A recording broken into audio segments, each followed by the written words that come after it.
tìm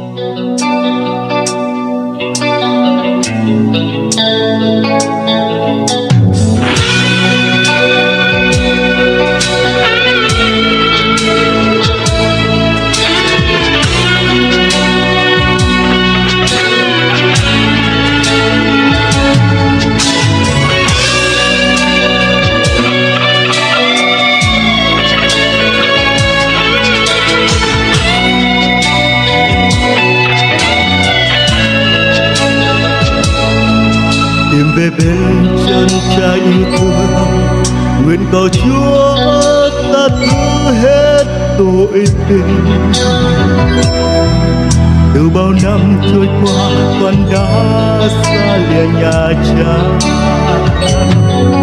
vì con hăm mê hương danh tìm thú vui giữa dòng đời. Lòng con quên đi bóng cha ngày xưa, đời còn như chuyện thơ lang thang lạc đường giữa đêm tối mệt mỏi. Gọi tên cha yêu xin đến thứ rơi đời con. Nhìn cha đã sang tay xa, ngày đến an ủi lòng này. Từ nay bên cha dấu yêu thật bình an.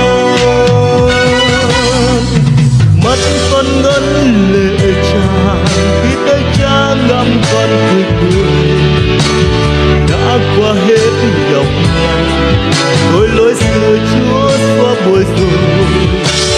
Có cha dắt từng ngày, lòng con nay an bình thở thôi.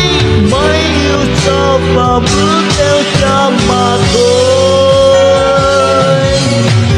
Giêsu đến mời gọi, anh biết đến Giêsu nhân từ. Con xin Chúa Giêsu, cha dấu yêu đổi thay cuộc đời. Thế nhưng có Giêsu, chân dân không bao giờ đau khổ. Hãy mau quay về với Giêsu người ơi.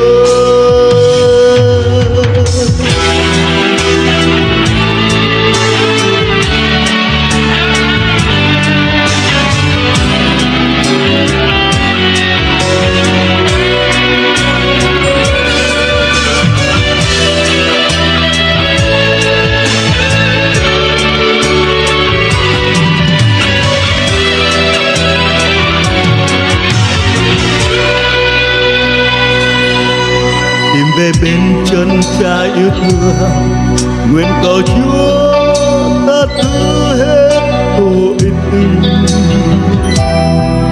Từ bao năm trôi qua con đã xa lìa nhà cha, vì con ham mê danh tìm thú vui giữa dòng đời.